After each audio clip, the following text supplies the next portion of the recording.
गुरु माँ के चरणों में कोटि कोटि प्रणाम। पीताम्बर परिवार के चरणों में कोटि कोटि प्रणाम। माँ बंगलामुखी के चरणों में कोटि कोटि प्रणाम। माँ दुर्गा के चरणों में कोटि कोटि प्रणाम। गुरु माँ, मैं कितने दिनों से सोच रही थी कि मैं अपना अनुभव शेयर करूं, पर मैं कमेंट में लिखी भी थी पर कोई रिप्लाई नहीं आया, इसीलिए मैं छोड़ दी। लेकिन कुछ दिनों पहले, मैं 2-3 दिन पहले देखी हूँ कि माँ संतोषी माँ के व्रत के चमत्कार, वो वीडियो मैंने देखी तो मुझे लगा कि किसी ने अपना अनुभव शेयर किया है तो इस पे वीडियो बना है। तो मैं ये भी अनुभव इसलिए शेयर कर रही हूँ ताकि ये वीडियो जो कोई भी देखे, हमारे हिंदू धर्म की बढ़ोतरी हो। जो कोई भी भाई बहन है वो भी आध्यात्मिक क्षेत्र में आए, पढ़ाई लिखाई के साथ, शौक के साथ, हर चीज़ के साथ वो भी भगवान की भक्ति में पूरे मन से पूजा करे और फिर चमत्कार देखे। गुरु माँ, मैं एक छोटे फैमिली से हूँ। मेरे पापा गाड़ी ड्राइवर हैं, गाड़ी चलाते हैं, और मैं बिहार से हूँ, मोतिहारी ज़िले से हूँ। मोतिहारी ज़िले के आसपास एक गांव पड़ती है, उसी गांव से हूँ। मैं गांव का नाम नहीं रख रही हूँ, वैसे मेरा नाम आरती हुआ। गुरु माँ, जब मैंने अपना इंटर फाइनल किया तो मोतिहारी में मेरी मम्मी की ननिहाल का डेरा मोतिहारी में है, तो मैं उनके डेरा चली गई। वहाँ पे उन लोगों का बिजनेस का घाटा लग गया था तो मैं वहाँ पे चली गई।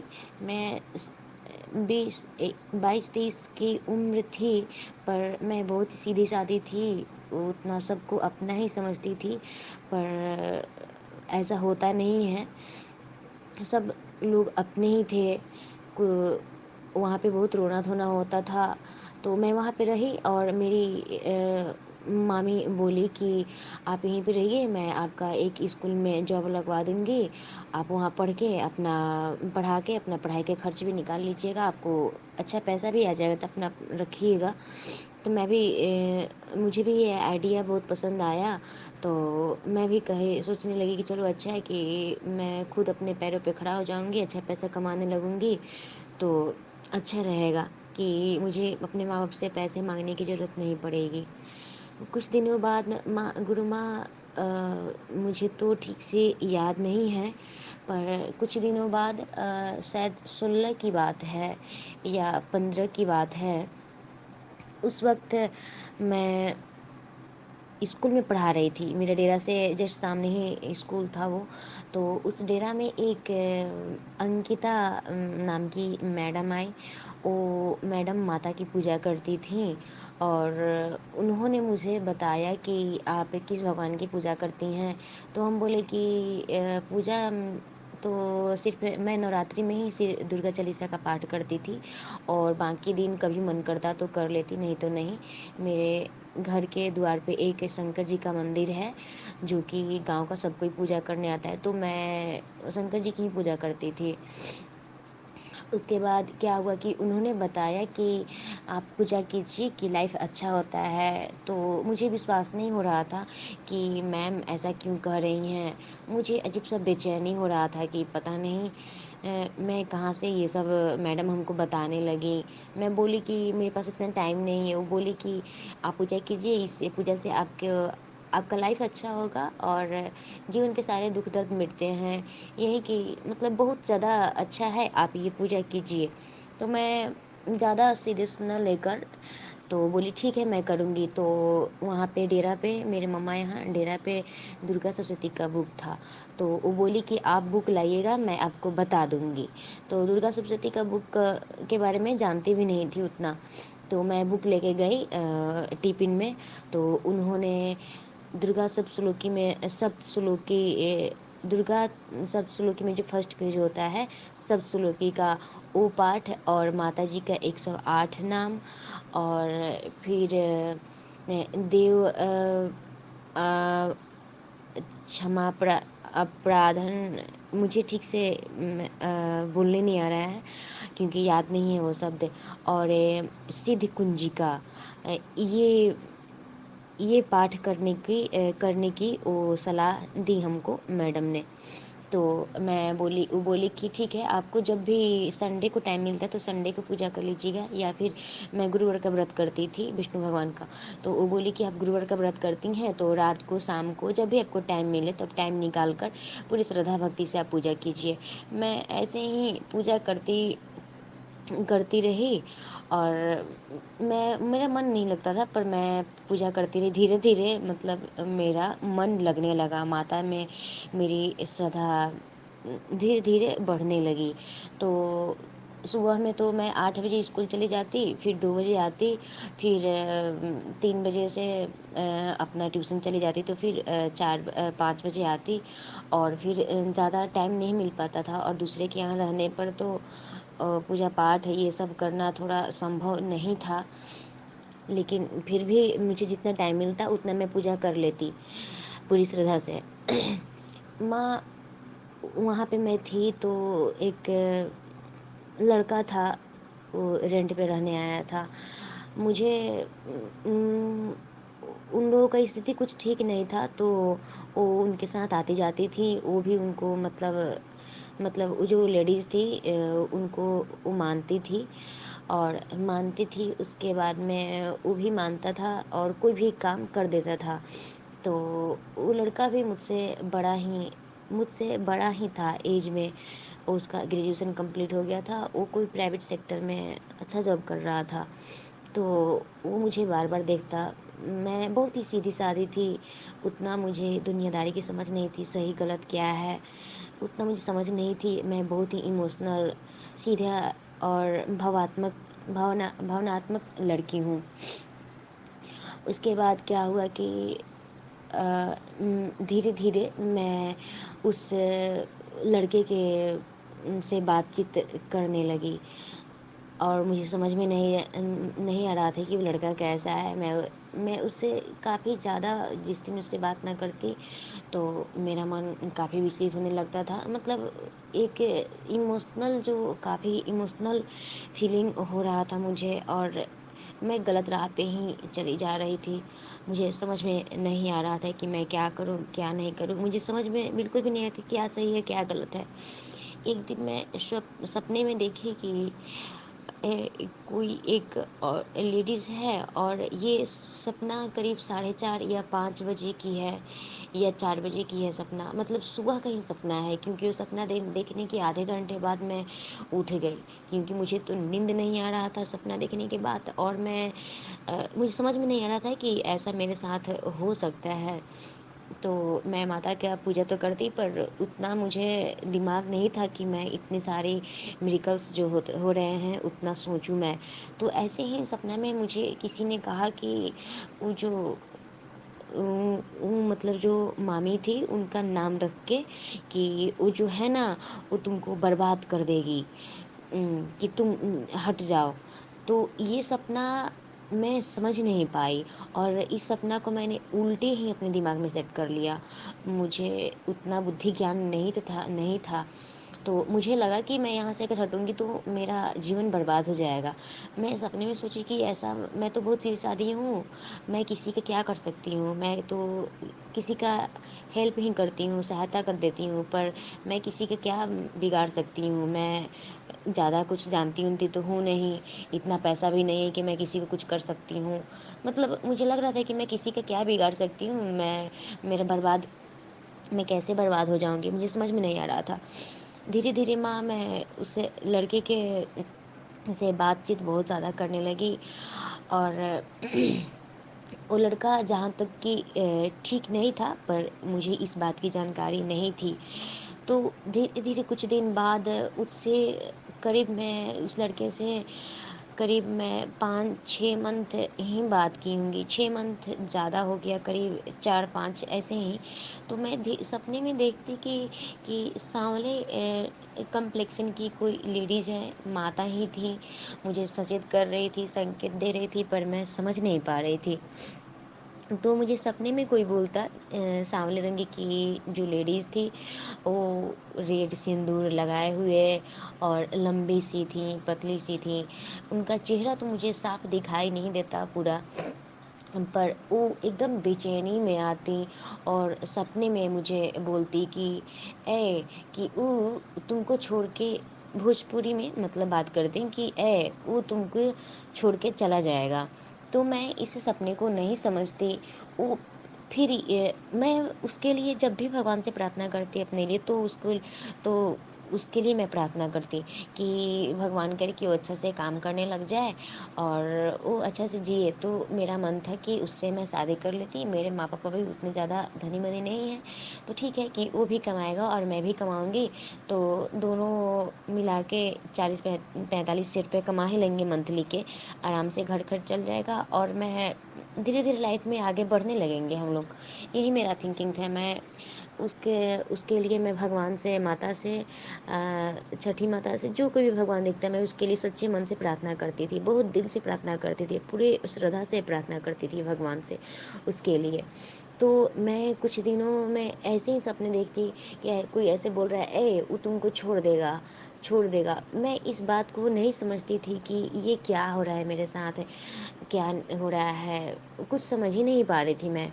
तो एक दिन कुछ ऐसा हुआ कि उस लड़के ने, जॉब करता था, पता नहीं वो किसी का पैसा चुरा लिया था या फिर कहीं पैसा क्या हुआ था, ये मुझे उसने बिल्कुल भी नहीं बताया, क्योंकि उसको बताना चाहिए था। मैं उसे पूछी कितना बार कि आखिर क्या हुआ है बताइए आप, तो उसने नहीं बोला। एक दिन मैं सपने में देखी कि शायद किसी ने पैसा गायब कर दिया है और उसका नाम आ गया है।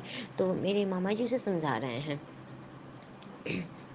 कि आपको ऐसा काम नहीं करना चाहिए, कि आपको देखिए कितना लॉस हो गया।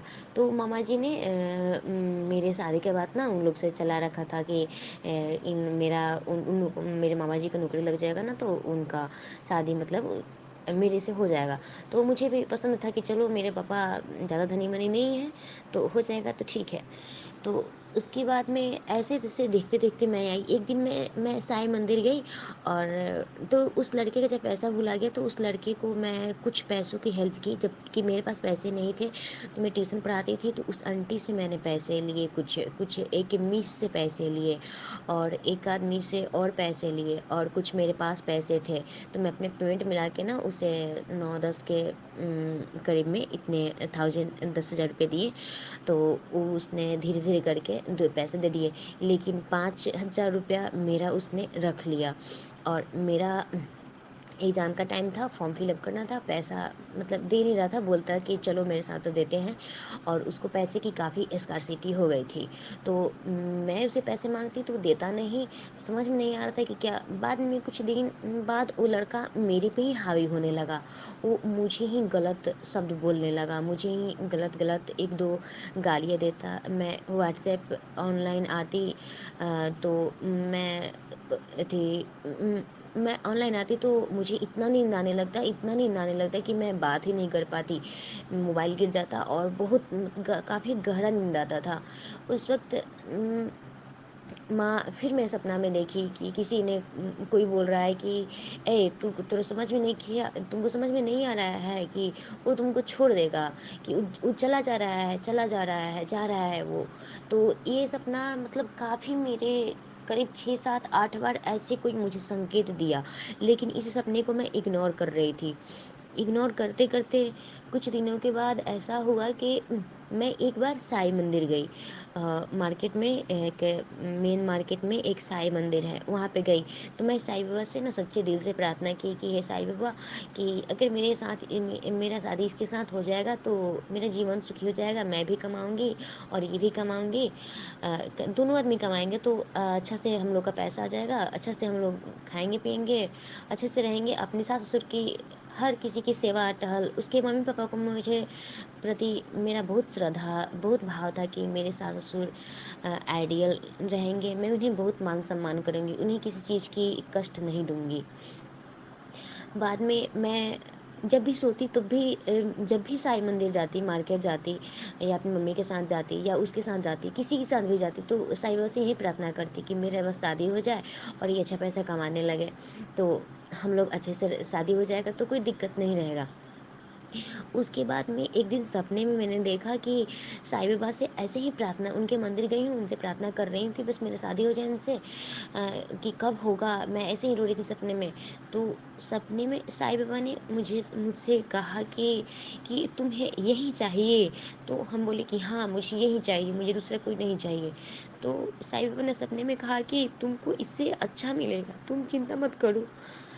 तो जब ये बात मैंने सुनी तो सपने देखे तो मुझे समझ में नहीं आ रहा था ये सपने में किसको बताऊं, क्योंकि माँ को भी नहीं बता सकती थी, क्योंकि मैं दूसरे लड़के से बात करती थी, तो मैं डर के मारे नहीं बताती। उसके कुछ दिन बाद मैं सपने में देखने लगी कि वो जो लेडीज मुझे संकेत देती थी कि तुम उससे उसको तुम्हें छोड़ देगा, तो उनको मैं सपने में देखती, पर वो मुझसे रूठी हुई रहती थी।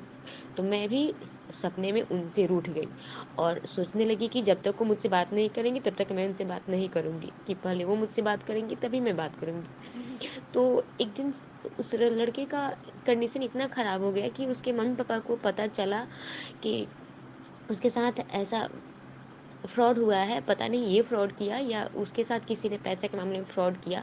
तो उसके मम्मी पापा आए और बोले कि चलो तुम मेरे घर पे रहोगे, तुम घर पे ही रहो और तुमको यहाँ सिटी में डेरा पे और शहर में नहीं रहना है। क्योंकि मुझे जहाँ तक लगता था कि उस लड़का का एक औरत से तो और किसी और औरत से शायद कोई संबंध, गलत संबंध हो या अच्छा संबंध हो, मुझे इस बात की भनक तक नहीं थी। मैं काफ़ी एकदम नादान दिमाग से भी थी और नादान भी थी। बड़ी होने की तो हो गई थी, पर मेरे अंदर उतनी सोच की, समझ की बहुत कमी थी। तो ऐसे ही सपना में देखी कि वो बस से जा रहा है और मुझसे बात भी नहीं कर रहा है और मुझे छोड़ के जा रहा है। तो कोई ऐसे बोल रहा है कि देखो तुमको छोड़ के जा रहा है ना, कि तुमसे बात कर रहा है। ऐसे ही मैं सपना में देखी, तो मैं उससे धीरे धीरे बात करना छोड़ दी। मैं धीरे धीरे सपने में क्या हुआ कि सपने में नहीं, मैं धीरे धीरे उससे बात करना छोड़ दी। जब उससे मैं बात नहीं करती तो वो मेरे मम्मी के नंबर पे, मेरे नंबर पे फ़ोन करने लगा और बोलता कि काहे नहीं बात कर रही है, ई ऊ लगा एक दो शब्द वो मुझे गालियाँ भी दिया था कि इससे किससे बात कर रही है, उससे बात कर रही है, कि इसका कहीं चक्कर चल रहा है। उसके बाद में क्या हुआ कि मैं उससे बात करती थी तो मैं कम पैसे वाले स्कूल में पढ़ाती थी, मेरा सैलरी बहुत कम था, 1500 के आसपास था, और ट्यूशन करा लेती थी तो 2000 रुपये आ जाता था। उसके बाद मेरा एक अच्छे स्कूल में पेमेंट लग गया, जिससे कि इससे दोगुना सैलरी मिलता था। तो मैं वहाँ पे 1 साल तक करीब पढ़ाई। उसके बाद वहाँ से मुझे हटा दिया गया। तो मैं थोड़ा फ़ोन पे बात करती तो हो सकता था मेरे बारे में शायद किसी ने शिकायत कर दिया था, तो हटा दिया। तो मैं ऐसे ही सब्र करके रह गई कि चलो कोई बात नहीं, कि ज़िंदगी में बहुत सारे तूफ़ान आते हैं, तो ज़िंदगी में दुःख आता है तो सुख भी आता है, परेशानी आता है, तो वो शायद हटा दी होगी। तो मैडम ने कहा कि आपको हटा रही हूँ, कि फिर से आपको बुला लूँगी। तो मैं हट गई। उसके बाद में कहीं दूसरी जगह और जब मैं पकड़ी, तो मैं ज़्यादा मेहनत होने के कारण मैं बात नहीं कर पाती थी, मुझे बहुत ज़्यादा नींद लगता था और भूख भी दिन में बहुत लगता था, लेकिन काम की वजह से मैं खाना भी नहीं खा पाती थी। मेरे मैं गुरु माँ मैं बहुत ज़्यादा टेंशन में थी। इतना टेंशन में थी कि मैं रात को रोते-रोते सो जाती, सुबह में मेरा आँख फूला हुआ रहता था। तो ये बात मैं किसी को बताती भी नहीं, और घर पे बताती तो मेरे भाई, मेरे माँ-पापा गुस्साते, तो पता नहीं उनके वहाँ से झगड़ा भी हो जाता, और रिश्तेदार में झगड़ा हो, ये मुझे बिल्कुल भी अच्छा नहीं लगता है, कि क्योंकि वहाँ के लोग भी जानता है कि ये पता नहीं ये क्या हो रहा है लोगों के बीच में, और शिकायत भी होता, और दूसरे में कि रिश्ता भी टूट जाता, तो ये संबंध भी टूट जाता, इसलिए मैं नहीं बता रही थी। फिर कुछ दिनों के बाद क्या हुआ कि ओ, उससे मैं बात धीरे धीरे करना छोड़ दी। छोड़ दी, तो उससे वो मुझे देखता लेकिन मैं उसे छोड़ दी। उसके बाद में ऐसे मिरेकल्स हो रहे थे। तो और मैं पूजा माता जी का जब भी टाइम मिलता तो एकदम पूरी श्रद्धा भक्ति से आधा घंटा तक पूजा कर लेती। उसके बाद कुछ दिनों के बाद में क्या हुआ कि मेरी अपनी मामी जो थी, एक लड़के का मेरे लिए रिश्ता आया। तो क्या हुआ कि उस लड़के से बातचीत हुआ, तो मुझे अटैचमेंट हो गया। बोला, मैं सोची कि लड़का बहुत अच्छा है, तो वो बोली, तो मैं उन पे यकीन कर ली कि लड़का अच्छा है, कि ठीक है, इससे शादी हो जाएगा तो अच्छा है। लेकिन फिर मैं सोचती कि अभी शादी करके मैं क्या करूँगी। फिर मैं सोचती कि अगर मैं नहीं शादी करती हूँ तो मैं ज़्यादा पढ़ी लिखी भी नहीं हूँ, और लड़की होकर मैं कहाँ जाऊँगी, क्योंकि मेरा स्कूल वाला जॉब छोड़ने के बाद मुझे पता चल गया था कि दुनिया में कैसे कैसे लोग होते हैं, जॉब के बहाने किसी के साथ कैसे फ्लर्ट करते हैं। और मुझे स्कूल वाले टीचिंग लाइफ ही पसंद था, क्योंकि डिसिप्लिन में रहना, डिसिप्लिन बच्चों को सिखाना, ये सब मुझे बहुत पसंद है। कुछ दिनों के बाद मैं डेरा से, मेरी माँ बोली कि वहाँ से आ जाओ। मेरी मम्मी को यहाँ पे बेचैनी सी होने लगता था। मेरी मम्मी सोचती कि बहुत सारा बुरा बुरा सपना देखती, और बोली कि तुम वहाँ मत रहो, तुम यहाँ आ जाओ, जॉब छूट गया है अब की। तो मुझे दूसरा जॉब मिल रहा था, दूसरे जगह थोड़ा दूर था वहाँ जाने के लिए। मेरी मम्मी बोली कि तुम अब जॉब मत करो, अपने घर आ जाओ। तो मैं अपने घर आ गई तो उसे बातचीत, पहले वाले लड़के से बातचीत करना मैं छोड़ दी। दूसरे में क्या हुआ कि जब उस लड़के से बात कर रही थी, जिस लड़के से मेरी अपनी मामी ने शादी के लिए रिश्ता लाई हुई थी, उस रिश्ते को लेके मैं काफ़ी सपने देखने लगी। तो एक दिन ऐसे ही रात को सोते सोते मैं बहुत ज़्यादा रोती, खूब रोती, रोते रहते सो जाती। कुछ दिनों बाद में देखी कि मेरी मोतिहारी में एक माता जी के स्थान है, जो काफ़ी प्रसिद्ध है माता जी। और किसी ने कहा कि यहाँ पे आओगी, मन्नत मांगोगी, सब ना तो बहुत मन्नत पूरा होगा। तो मैं सपने में सोची कि मैं जाती हूँ, और उस लड़के को मैं सपने में देखी जिसका रिश्ता मेरे लिए आया था। तो उसको तो वो मुझसे मुंह फुलाए हुए जा रहा है। तो क्या हुआ कि मैं सोच रही हूँ कि इसको तो मैंने कुछ किया भी नहीं, और मुझसे मुंह फुलाए हुए क्यों जा रहा है। तो मैं सोची कि जाके मैं मन्नत मांगती हूँ। फिर मैं सोची नहीं, अगर मेरे नसीब में होगा तो वो ज़रूर मेरे पास चल के आएगा, अगर मेरे नसीब में वो नहीं होगा तो आकर भी चला जाएगा, मैं मन्नत क्यों मांगूँ। तो ये बात मैं कुछ दिन तक अपने मन में ही रखी। तो मैं अपने पापा के साथ गई और वहाँ मंदिर पे मैंने मन्नत मांगी। मेरी मन्नत स्वीकार भी माता ने कर ली। उसके बाद कुछ दिन हो गया, तो 1 साल पहले, करीब 2 साल डेरा से वहाँ मोतिहारी से आए हुए, करीब 2 साल हो गया है मेरे घर।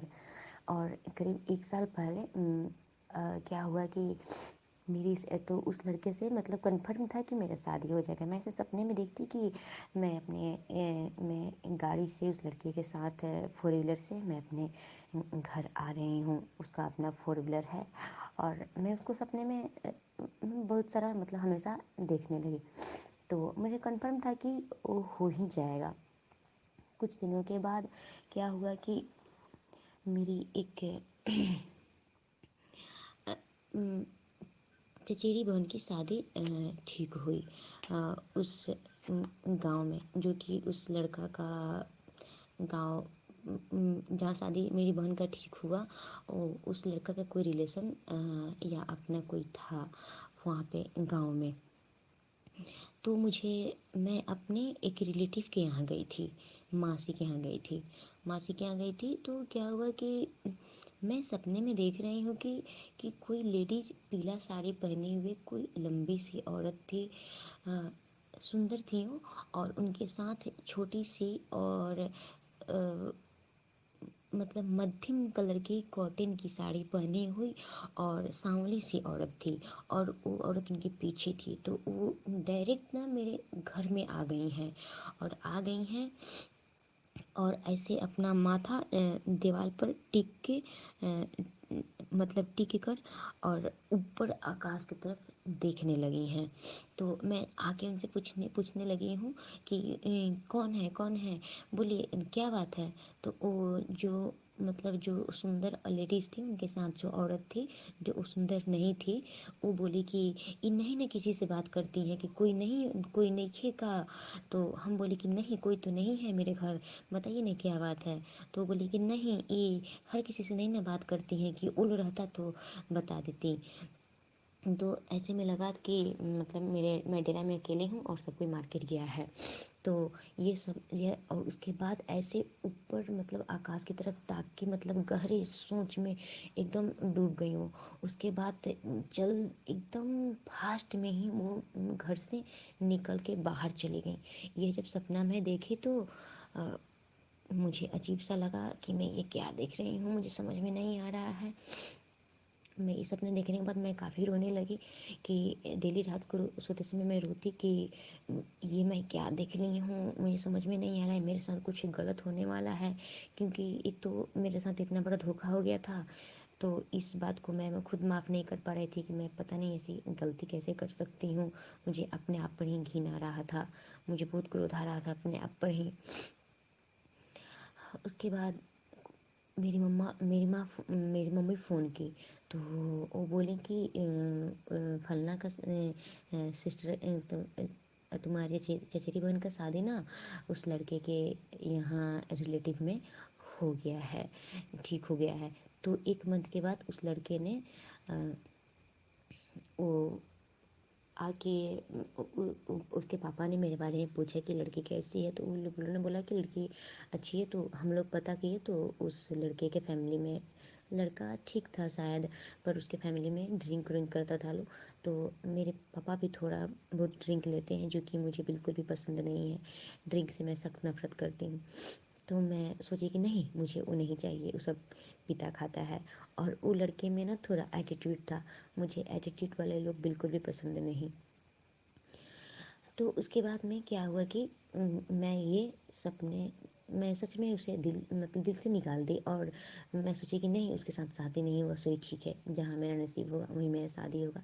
एक मेरे साथ ये मिरेकल्स हुआ। और दूसरे में हुआ कि गुरु माँ अब इन दिनों से जनवरी से मैं एक मेरे गुरु महाराज हैं, मेरी मम्मी लोग के गुरु महाराज हैं। वो बोले कि दुर्गा सरस्वती का पाठ का मुझे ज्ञान नहीं था, तो यूट्यूब पे मैं प्रोफेसर धर्मेंद्र शर्मा, वो बहुत बड़े ज्योतिषी हैं, तो उन्हीं का मैं चैनल फॉलो करती हूँ। और उन्हीं का वीडियो देख के मैं पाठ कर रही थी। तो पंडित जी बोले कि हम बोले कि पंडित जी सिर्फ साल में एक बार ही पाठ किया जाता है। तो बोले कि ना तो नहीं तो कि तुम चाहे तो रोज भी पढ़ सकती हो। तो हम बोले कि रोज कैसे पाठ किया जाएगा। तो बोले कि शुक्ल पक्ष के अजुरिया के एकम तिथि से पाठ किया जा सकता है। तो मैं सोची कि मैं करूँगी, पर इसका पूरा विधि मुझे पता नहीं था। तो मैं अपने रिलेटिव में गई वहाँ पे। तो एक पंडित जी से मुलाकात हुई। वो पंडित जी माता के भक्त हैं और उन्हें कुछ अलौकिक शक्ति भी नज़र आती है, दिखता है। वो मुझे बता रहे थे, मैं अपना अनुभव कुछ कुछ शेयर की उनसे, तो वो भी अपना अनुभव मुझे बता रहे थे। दूसरा में कि क्या हुआ कि उन्होंने मुझे बताया कि 3 दिन में ही सरस्वती का अष्टपद की माता जी के 108 नाम और सापोद्वार करके उसमें एक छोटा सा मंत्र है, सापोद्वार करके, और 3 दिन में ही एकम द्वितीया और तृतीया को 3 दिन में ही सरस्वती का पाठ 13 अध्याय पूरा करना था। फिर चौथे दिन से फिर एक शुरू करती थी, फिर 3 दिन तक, मतलब कि 9 दिन में 3 बार मैं पूरा पाठ करती। तो ये पाठ मैं करने लगी। ये जब मैं पाठ करने लगी तो मेरी मम्मी एक दिन बहुत टाइफाइड फीवर था, बहुत बीमार रहती थी। तो मैं एक दिन सपने में देखी कि कोई लेडीज़ है। तो मैं कहीं गई हूँ रिलेटिव में, जो कि मुझे प्रसाद मिला है माता जी का। तो मैं सोची कि ये प्रसाद मैं अपनी मम्मी को ले जाके ना खिलाऊंगी तो मेरी मम्मी ठीक हो जाएगी। तुम किसी ने पूछा है कि वो मेरे रिलेटिव की लेडीज़ लगती हैं, तो मुझसे पूछी कि क्या माता की तुम पूजा करती हो? तो मैं सपने में कही कि नहीं, इससे मैं नहीं बताऊंगी, नहीं तो मेरे पूजा में ना नज़र लग जाएगा, तो मैं इसको नहीं बताऊंगी कि मैं माता की पूजा करती हूँ। तो मैं बोली कि नहीं, मैं माता की पूजा नहीं करती हूँ, ऐसे ही प्रसाद ले रही हूँ। ये बात मैं उससे छिपाई। तो मुझे किसी लेडीज़ ने कहा कि क्या बात है कि माता से ज़्यादा तुम्हें लगाव हो गया है, क्या बात है कि तुम्हें माता से ज़्यादा लगाव हो गया है। ये बात मैं सुबह उठी तो मैं काफ़ी मुझे लगा कि माता जी का सच में मेरे ऊपर कृपा हो रहा है। और गुरु माँ, एक दिन मैं महिषासुर मर्दिनी स्रोत मैं यूट्यूब से देखी थी, तो मुझे अच्छा लगा था, तो मैं काफ़ी सुन रही थी, पूरी श्रद्धा भक्ति से सुन रही थी मैं। तो क्या हुआ कि मैं सपने में देख रही थी कि कोई सुंदर छोटी सी लड़की है, और कोई है जिसे कि वो पेपर लिया है, और मैं उस आदमी के पीछे जाना चाहती हूँ, लेकिन वो छोटी सी जो कन्या है वो लाल टीका किए हुए और सुंदर सा मुख है उसका, और वो मुझे रोक रही है। उसके पीछे और भी दो तीन कन्याएं हैं, पर वो दिख नहीं रही है। पर एक जो बड़ी कन्या है वो करीब 8 10 साल की होगी वो कन्या, और वो मुझे रोक रही है कि उधर मत जाओ। लेकिन मैं उनसे एकदम से क्रोध में ही प्रेम से ही जा रही हूँ कि नहीं, मैं जाऊंगी उसके पीछे, लेकिन वो मुझे रोक रही हैं, बिना बोले हुए ही रोक रही हैं। तो माता ने कन्या रूप में ही मुझे दर्शन दी। उस वक्त मैं सप्तशती का शायद पाठ की थी, मुझे ठीक से याद नहीं है। पर मैं जनवरी से, तो मुझे पंडित जी ने कहा कि मैं उनसे बोली कि पंडित जी क्या महीना में मंथली में सरस्वती का पाठ मैं कर सकती हूँ? तो बोले कि हाँ कर सकती हैं। तो बोले कि इस महीने से कर सकते हैं? तो बोले कि हाँ कर सकती हैं, लेकिन रहने दीजिए कि वार्षिक नवरात्रा आता है जो फरवरी में या जनवरी में था, नवरात्रि ठंडा के दिन में जो नवरात्रि आता है वो वाले माघ की नवरात्रि, या ये हिंदी वाला मंथ मुझे याद नहीं है। तो मैं जनवरी से ही कि दिसंबर से पाठ करना मैं शुरू की। मैं पूरी श्रद्धा भक्ति से पाठ करती थी। मैं जो भी पाठ एक अध्याय पढ़ती तो मुझे रुलाया जाता था, माता का कृपा याद करके और अपनी जीवन की कष्ट दुख ये सब बातें याद करके मुझे कष्ट हो जाता था। और मुझे कष्ट इतना होता था कि मैं कितना अच्छा जॉब कर रही थी, उसके वजह जॉब कर रही थी, मेरा जॉब भी छूट गया। आज मैं अच्छे पैसे कमाता रहती तो मैं किसी से पैसा, अपनी माँ से पैसा नहीं मांगती ना, और मैं अपने मम्मी पापा की भी हेल्प कर देती पैसे से। हो गया कुछ दिन, तो कुछ दिनों के बाद क्या हुआ कि गुरु माँ, मेरे साथ ऐसा होता है कि अगर मेरी एक चाचा की लड़की का शादी ठीक हुआ था, जो कि मुझे पता नहीं था। तो मैं सपने में देखी कि बहुत सारा पीला फूल है, और मैं उस पीले फूल को देख रही हूँ। बहुत बड़ा पेड़ है, उसमें बहुत सारे पीला फूल लगे हुए हैं पेड़ में। तो मैं सोच रही हूँ कि उस पीले फूल को तोड़ने के लिए, तो उस फूल से करीब मैं 1 हैंड डिस्टेंस की दूरी पे हूँ। तो मेरी चाचा की लड़की आई है और उस फूल को झट से वो तोड़ ली है। तो मैं बोल रही कि तुम फूल क्यों तोड़ रही हो, कि कितना सा फूल था, तुम तोड़ क्यों हो?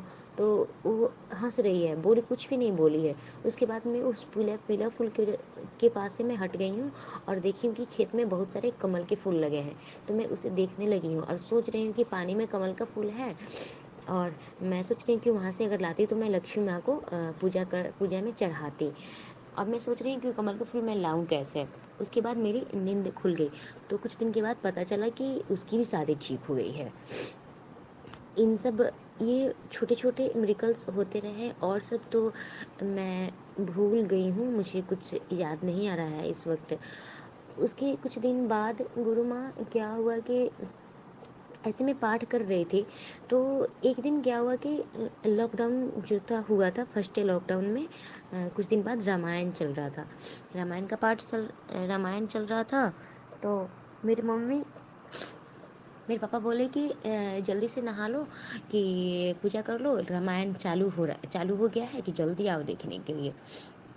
और रावण का वध नहीं, ऐसे सीता हरण का ही कुछ सीन आया होगा। तो बोली कि जल्दी आ जाओ। तो मेरी मम्मी जल्द से ही नहा के और चली गई पूजा करने। तो मुझे उस टाइम मुझे बहुत माता के प्रति श्रद्धा था, बहुत प्रेम था। मुझे मेरे हृदय में इतना मैंने हर्ष हो रहा था, इतना हर्ष हो रहा था कि मैं पूरी श्रद्धा से मैं गुरु माँ की पूजा करूँगी, सॉरी गुरु माँ माता की पूजा करूँगी। और बहुत अच्छे से बैठ के थोड़ा देर तक पूजा करूँगी, पूरी श्रद्धा से, पूरे तन से, पूरे मन से उनकी पूजा करूँगी। उसके बाद मेरी मम्मी ने बिना फ़ोटो पोछे ही, ऐसे मैं फ़ोटो पोंछती कपड़ा से, एक लाल कपड़े से भिजा करके साफ़ कर देती हूँ सब फ़ोटो को। उसके बाद में सब फ़ोटो गंगा जल में मिला करके और जल छिड़कती हूँ। स्नानं समर्पयामि, पाद्यं समर्पयामि करके उसके बाद में अक्षतां समर्पयामि, चंदनं लेपयामि और पुष्पम समर्पयामि। और मेरे पास 2-3 रंग के फूल होते हैं, अड़हुल का फूल, गुलाब का फूल, अपराजिता फूल, वहीं 2-3 रंग के फूल मैं माता को चढ़ाती थी। तो माँ भी उस वक्त मेरी पूरी श्रद्धा से ही पूजा की थी, जल्दी जल्दी में पूजा की थी। पर मुझे ना माँ पे गुस्सा आ गया। तो मैं बोली कि मुझे इतना अच्छा से पूजा करना था, तुम पूजा करके कि मेरा पूजा बिगाड़ दी। ऐसे मैं माँ पे क्रोध कर दी। तो मुझे बाद में ही रियलाइज़ हुआ कि मुझे इतना क्रोध नहीं करना चाहिए था। माँ जो भी पूजा की है वो अपने श्रद्धा से पूजा की है, क्योंकि भगवान को गलती से भी पूजा किया जाएगा तो वे स्वीकार कर लेते हैं, वो अपने बच्चों को कभी कष्ट नहीं देते हैं। क्योंकि मेरे लाइफ में सिद्ध हो गया था कि माता कुमाता, पुत्र कुपुत्र हो सकता है पर माता कुमाता कभी नहीं होती। इसलिए मुझे अफ़सोस हो रहा था कि मैं बेकार बोलती हूँ, और माँ पर मैं क्रोध करने लगी कि कहाँ से कहाँ मेरे मन में श्रद्धा भाव था कि अब वो भाव ही ख़त्म हो गया, अब मैं कैसे पूजा करूँ? समझ में नहीं आ रहा था। तो मैं कितना मन को मनाते-मनाते मेरे हृदय में बहुत ज़्यादा खुशी था कि मैं पूरी श्रद्धा से आज पूजा करूँगी, पूरी भक्ति से आज पूजा करूँगी। तो उस पंडित जी ने उस गुरुजी ने बोला कि आप अगर जिस दिन नहीं करती हैं उस दिन 12 अध्याय का पाठ भी कर लीजिएगा ना, तो बहुत अच्छा रहेगा। सिर्फ दुर्गा सप्तशती और 108 नाम और 12 अध्याय का सिर्फ पाठ कर लीजिए डेली। नहीं होता है तो इतना आप कर लीजिए। तो मैं इतना कर रही थी, बहुत दिनों से कर रही थी मैं। करीब 2-3 सालों से कर रही हूँ। मन करता है तो डेली पूजा करती हूँ, और नहीं कभी-कभी छोड़ भी देती हूँ। तो मेरा थिंकिंग यही है कि अगर मैं पूजा करूँ तो पूरी श्रद्धा के साथ, उस वक़्त मैं पूरी श्रद्धा के साथ पूजा करती थी। उसके बाद मैं अपने घर आ गई तो पूरी पूरी श्रद्धा के साथ थोड़ा बहुत 10 मिनट, 15 मिनट, आधा घंटा, जितना श्रद्धा होता उतना श्रद्धा से मैं पूजा करने लगी। इसके बाद क्या हुआ कि जब मैं पूजा कर रही थी तो मैं आरती कर रही थी, तो मेरा मन आरती में ना बिल्कुल भी नहीं लग रहा था, क्योंकि एक मेरा जो मन में जो हर्ष था, खुशियाँ थी, वो पूजा करने के लिए वो मैं अपने मन के अनुसार पूजा ना करके मेरी मम्मी कर दी, इसलिए मुझे गुस्सा आ गया। तो मेरा मन में क्रोध हो गया। मेरे मन में क्रोध हो गया तो मेरा मन में जो श्रद्धा भाव भक्ति था वो खत्म हो गया, और मेरे मन में क्रोध हो गया। तो मैं पूजा कर रही थी, आरती कर रही थी, और आरती के बाद पता नहीं कैसे आरती का प्लेट नीचे गिर गया। समझ में नहीं आया कि मेरा आँख बंद हो गया या क्या हो गया। समझ में नहीं आया कि मैं पूजा कर रही थी और मेरे हाथ से लग के ना पूजा का दीपक गिर गया। हो गया एक ये हो गया, और दूसरे में कि कुछ दिन बाद ये जब हो गया तो मैं दूसरे मंथ में पाठ कर रही थी।